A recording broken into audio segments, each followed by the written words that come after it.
Selamat malam semuanya. Ya, ini untuk edisi 20 Januari 2025.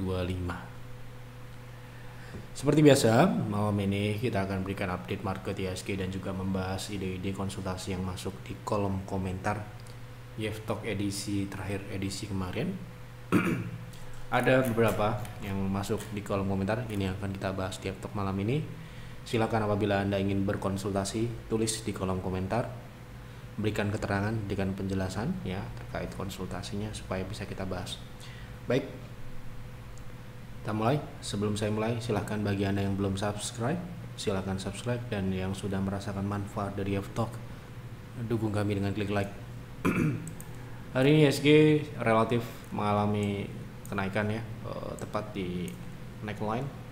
Apabila Anda membaca stock call edisi terbaru ya, menguji atau menguji resist neckline yaitu di 7177. Hari ini penutupannya kebetulan tepat di 7170 ya. Tadi sempat naik ke 7200 tapi gagal dan kembali ke bawah karena ini adalah resist neckline yang sangat penting.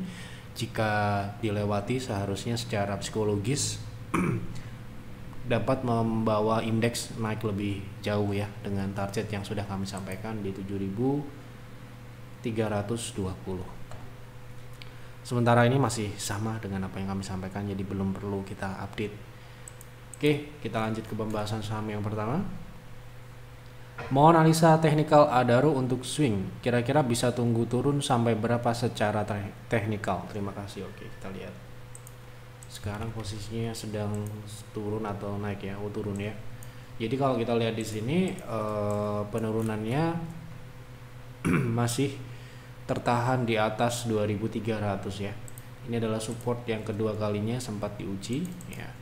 Jadi kemungkinan apabila ini tembus, Anda bisa tunggu ke bawah 2250.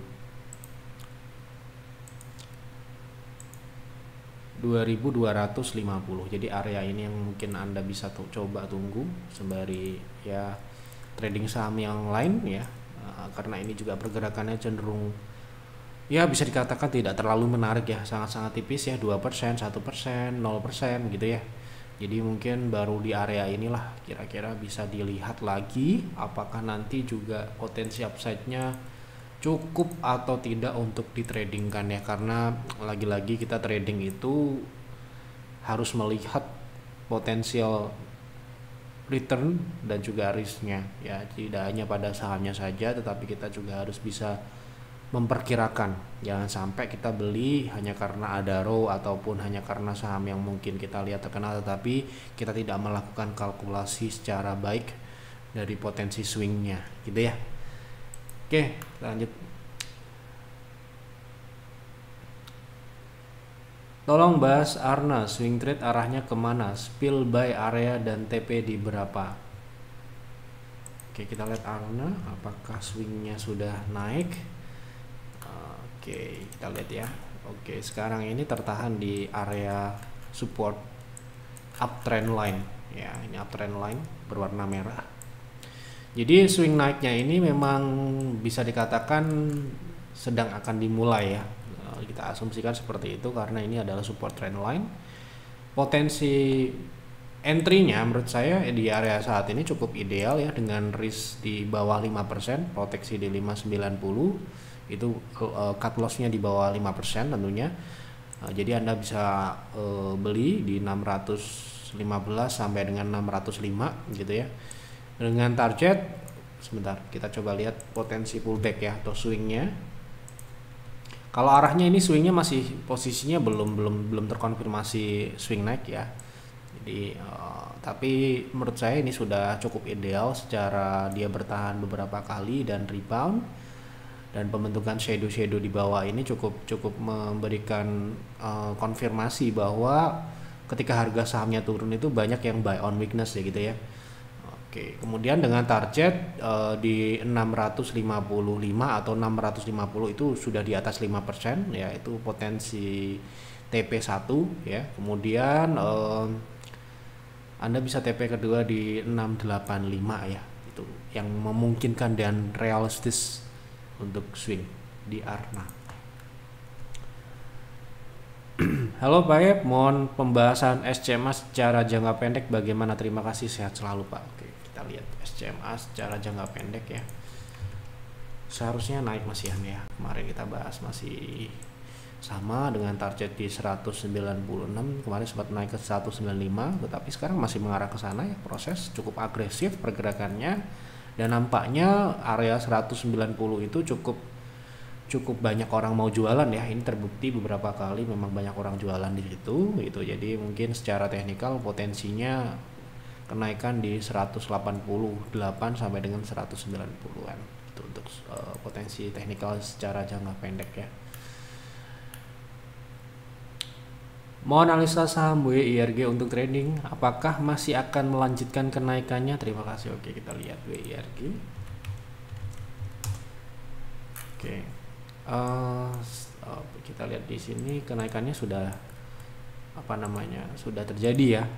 Jadi kita harus lihat berapa sisanya. Nah, memang secara penutupan hari ini belum ada dia tanda-tanda melemah ya atau koreksi gitu ya, karena penutupannya bisa dikatakan di level tertinggi gitu ya. Namun secara potensi atau target swing seharusnya di harga saat ini di 119 ini. Nah, kita coba lihat secara struktur ataupun pattern dari yang terbentuk sebelumnya bahwa saham ini berkecenderungan konsolidasi ya. Jadi konsolidasi ini di rentang support 80 ya, 80 90 dengan resistance di 130 sampai dengan 140. Biasanya ya secara data bahwa konsolidasi itu biasanya akan membawa pergerakan lebih tinggi dari 0,6. 0,6 itu adalah target swing di dalam tren yang jelas atau trennya sudah terbentuk ya, dalam artian trennya ini naik atau turunnya. Sedangkan di dalam konsolidasi potensial kenaikannya itu bisa di atas 0,618 secara Fibo. Nah, artinya ruang naiknya ini masih memungkinkan ke 130 ya di resist konsolidasi terdekat ya, area bisa dikatakan area konsolidasi ya di 130-129 sampai dengan 142. Tetapi perkiraan saya pergerakannya ini cenderung ke menyempit ya. Dari mana kita bisa tahu sebuah pergerakan itu menyempit atau tidak ya gitu ya. Ini kita lihat di sini pergerakannya cenderung menyempit ke bawah ya gitu. Nah, ini menyempit ke bawah ya. Memang tidak terlalu signifikan, artinya 0,7 ini sangat besar kemungkinan bisa dicapai gitu ya. Makanya penutupan hari ini masih oke. Jadi kalau saya misalkan ditanya potensi kenaikan selanjutnya masih ada atau tidak, masih ada dengan target di 129 sampai dengan 130. Oke, lanjut ya. VUTR bagaimana Pak? Wah, nggak bagaimana ya. Jadi apabila ingin dibahas lebih baik, silahkan Anda bertanya lebih detail ya. Untuk mau trading, mau invest, mau tanya teknikal jangka pendek, mau tanya fundamental, terserah. Yang jelas harus diberikan penjelasan. Silahkan direvisi, besok di F-Talk selanjutnya kita bahas di kolom komentar di F-Talk malam ini ya. Oke, mohon insight BDMN apakah layak masuk sekarang buat long term? Oke, kita lihat untuk long term sepertinya sudah pernah kita bahas ya, bahwa BDMN ini setelah corporate action beberapa tahun yang lalu gitu ya, memang performance-nya cenderung stuck ya. Stuck di sini memang ya kita tidak bisa berharap terlalu tinggi ya dengan pertumbuhan yang sebesar Bank Danamon gitu ya, dengan mereka masih bisa dikatakan tidak ada improvement ya, pergerakannya fundamentalnya akan cenderung flat. Saya rasa seperti itu, sehingga strategi investasi pada kondisi fundamental yang seperti ini adalah kita beli saat memang diskon. Mungkin hampir sama dengan blue chip ya, seperti banking blue chip BRI lah ya, BNI, Bank Mandiri. Namun saya rasa apabila terjadi market crash ataupun diskon yang besar gitu seperti 2020, kami akan lebih prefer saham blue chip ya, big caps yang seperti ya BRI, Bank Mandiri itu daripada Bank Danamon. Gitu ya. Kenapa ya? Secara fundamental jauh ya gitu. Lalu dari sisi profitnya juga bisa dikatakan tipis ya. Anda bisa melakukan studi komparatif secara mandiri. Anda bisa bandingkan ya margin dengan saham banking yang lain ya. seperti BRI lah ya, atau sekarang ini kan BRI juga masih relatif baru naik ya, setelah mencapai target bottom kami di 3.800 relatif baru naik. Kalau Anda coba kita dihadapkan pada alternatif investasi yang lebih baik, kenapa harus Bank Danamon gitu ya. Jadi kita itu kan pemilik modal itu bebas memilih yang terbaik. Jadi ketika kita sebagai investor kita tidak boleh melihat hanya karena ini siapa punya pemerintah, ini swasta dan sebagainya, tetapi kita harus buy data, berapa marginnya, berapa pertumbuhannya, itulah yang kita invest ya, bukan karena dia siapa ya. BRI kebetulan saham pemerintah, tapi dengan harga yang kemarin sudah kami sampaikan, secara yield dividen yang Anda bisa dapatkan dari harga 3.800 itu kan sudah saya jelaskan ya. Nah dengan Bank Danamon ini dividen pun saya katakan dividennya ini sangat tipis ya. Jadi memang harus ekstra bersabar berinvestasi pada perusahaan yang sudah stagnan seperti ini ya. Kalau Anda mau ya harus nunggu diskon yang besar seperti tahun 2020 ya, di 1.500 ya ini untuk saham ini. Ini flat memang mencerminkan fundamental yang juga flat ya. Jadi bukan karena dia tidak diapresiasi oleh market, tetapi memang market menilai saham ini memang stabilnya di harga ini ya gitu. Nah dengan strategi konsolidasi seperti ini ya, Anda pilihannya hanya menunggu saham ini turun ke support konsolidasinya ya gitu di 2080 atau ke bawahnya lagi, itu baru mungkin jika tidak ada opsi yang lain atau saham banking yang lain tidak ada yang turun ya terpaksa ya mungkin Bank Danamon dapat menjadi pilihan gitu ya. Oke gitu ya, cukup. Pak mohon arahannya saham Ali untuk invest, terima kasih dan sehat selalu. Oke, untuk Ali secara sektor agriculture untuk CPO saya rasa bullish ya untuk saat ini ya. Jadi dengan kondisi teknikal saat ini masih belum uptrend ya. Kita cek dulu apakah memang kinerjanya tidak membaik seperti emiten CPO yang lain ya. Kita coba lihat gitu ya. Nah, apabila kita lihat dari pertumbuhan ya, terjadi penurunan yang cukup berkelanjutan ya dari Astra Agrostari secara pertumbuhan revenue maupun profit ya, yaitu konsisten turun dari 3 tahun terakhir ini. Nah, kita lihat kuartal-kuartal 2024 yang sudah ada di sini juga relatif pertumbuhannya ini sangat terbatas gitu ya kalau kita setahunkan. Artinya dengan margin yang juga relatif tipis ya, saya kasih tahu batas minimal dari kelayakan investasi untuk profitnya itu adalah 5% ya.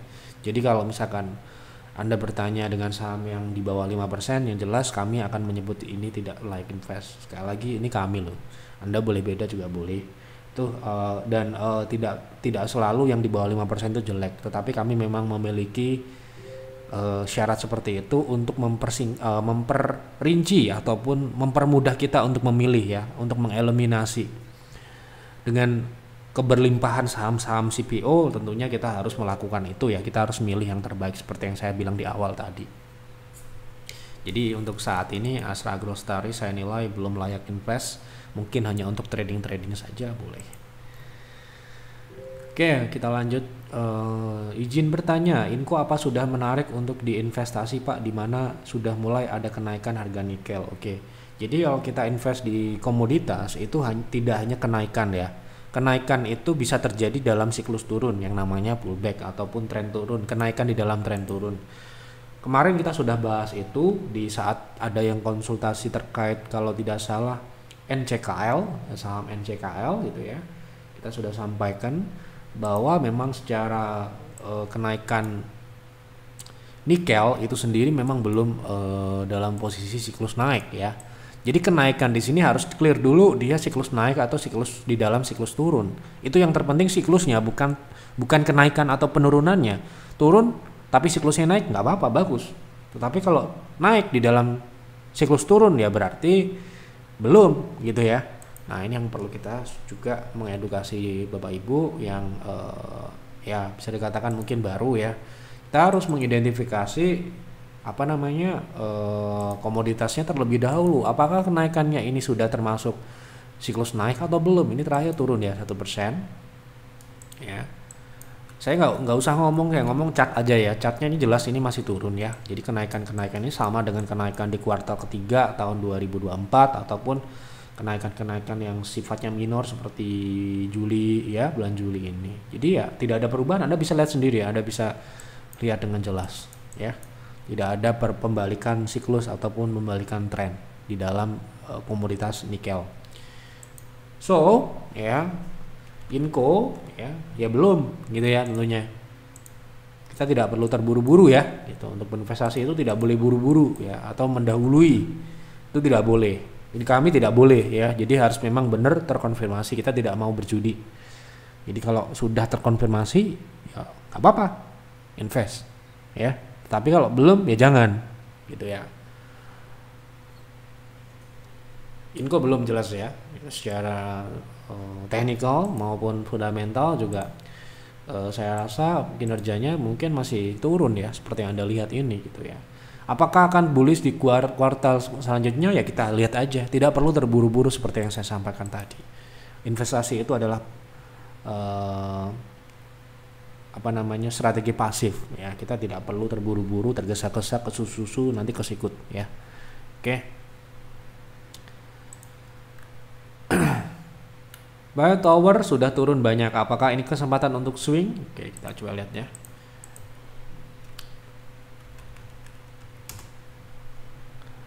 Oke, kita lihat di daily. Oke, untuk pergerakannya memang sudah turun ya, sudah turun di sini. Secara jangka menengah panjang mungkin dia sudah turunnya sangat banyak gitu ya, turunnya. Tetapi kan kita trading ya. Trading itu kan jangka pendek ya, sifatnya jangka pendek. Jadi kita akan lihat pergerakan pola-pola jangka pendeknya. Nah, dengan seperti ini ya, sepertinya ruang geraknya ini terbatas ya. Hanya sekitar ya tidak lebih dari 5%. So, ya. Dengan seperti ini saran saya adalah tunggu dia naik di atas, justru ya menunggu naik di atas 720. Jika tidak ya biarin aja, cari yang lain dulu. Kenapa begitu? Karena agar ruangnya ini lebih luas lagi, lebih bisa kita tradingkan dengan potensi profit yang lebih besar lagi ya. Oke. Tolong analisa saham MBMA buat jangka panjang Pak. Saya tertarik pada saham sektor EV ini dan saya punya feeling bagus buat saham ini. Terima kasih. Kalau kami ya, mohon maaf sebelumnya ya, kami tidak menggunakan feeling dalam menentukan trading maupun investing. Jadi ya harus objektif ya. Feeling itu berbahaya ya. Kita nggak bisa feeling-feelingan ya kan. Kita nggak bisa feeling-feelingan. Kita harus bisa hitung dengan benar dan terukur ya. Kalau hitung itu ya nggak asal-asal feeling-feeling. Juga ada yang bilang hitung feeling pakai feeling, ya nggak bisa ya gitu. Ngitung itu harus jelas. Posisi saat ini secara market, secara global ya, EV itu justru saat ini sedang oversupply ya secara baterai ya. Dan banyak memang sekarang ini perkembangan teknologi itu sangat cepat, dan alternatif seperti komposisi material itu terus dikembangkan ya. Untuk apa? Untuk mencapai ke titik efisiensi, dan sekarang ini menurut saya masih belum ke titik efisiensi. Oleh karenanya kemungkinan besar perusahaan-perusahaan di bidang ini kemungkinan masih akan minus. Kita lihat ya. Saya belum lihat sebelumnya kinerjanya seperti apa. Kita lihat langsung ke profit margin-nya. Oke, minus ya. Tipis. Dengan syarat peers itu di atas 5%, jauh sekali dari kelayakan investasi dengan sangat mudah. Tetapi sekali lagi ini kita tidak menggunakan feeling ya. Mungkin di masa depan dia akan membaik, kita akan lihat lagi. Tetapi kalau sekarang ini untuk invest, no ya.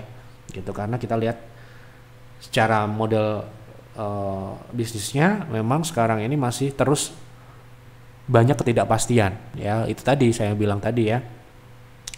Banyak perkembangan yang sangat cepat. Perkembangan sangat cepat itu membuat bisnis itu tidak stabil ya, dan risetnya itu memang biayanya sangat mahal, sehingga ya kita harus memaklumi marginnya sangat tipis ya, tentunya karena ya biayanya, costnya itu sangat besar dan belum ke titik efisiensi seperti yang saya bilang tercermin dalam dalam profitabilitasnya, ya gitu. Jadi buat kami dengan keberadaan saham-saham yang sangat banyak di bursa efek, ya saya rasa tidak akan kesulitan untuk mencari yang lebih baik lah. Tetapi kalau Anda punya feeling yang kuat, misalkan Anda mau, saya punya feeling saham ini akan bagus di kedepannya, seperti apa kinerjanya, mungkin Anda sudah bisa membayangkan. Nah, monggo, tapi saya nggak bisa memfeeling seperti itu. Kalau Anda tanya ke saya akan melihat dari data ini tadi ya. Gitu. Itu ya, semoga dapat dipahami dan dimaklumi. Keterbatasan kami tidak bisa menggunakan feeling-feelingan. Baik, begitu. Terima kasih untuk Bapak Ibu yang sudah memberikan ide konsultasi. Apapun yang sudah masuk di kolom komentar, kita coba untuk jawab apa adanya, ya sejujurnya apa yang kami lihat, ya itulah jawaban kami. Masalah benar dan salah kami serahkan kepada market, ya. Jadi kami tidak memiliki kemampuan untuk memastikan dalam memprediksi benar atau salahnya nanti seperti apa. Market lah yang menentukan. Oke, silahkan berkonsultasi apabila Anda ingin berkonsultasi, berikan keterangan, berikan penjelasan agar nanti bisa kita bahas dengan baik dan dapat bermanfaat, lebih bermanfaat lagi. Mohon maaf apabila ada kekurangan atau kesalahan, silahkan dianalisa lagi buat trading plan. Apabila Anda trading, apabila Anda berinvestasi, lakukan analisa fundamental dengan baik, lakukan proyeksi dengan benar, ya, baru membuat investing plan dan jalankan itu dengan konsisten dan disiplin dan kesabaran tentunya, karena investasi itu adalah komitmen jangka panjang. Itu saja, selamat malam dan selamat beristirahat.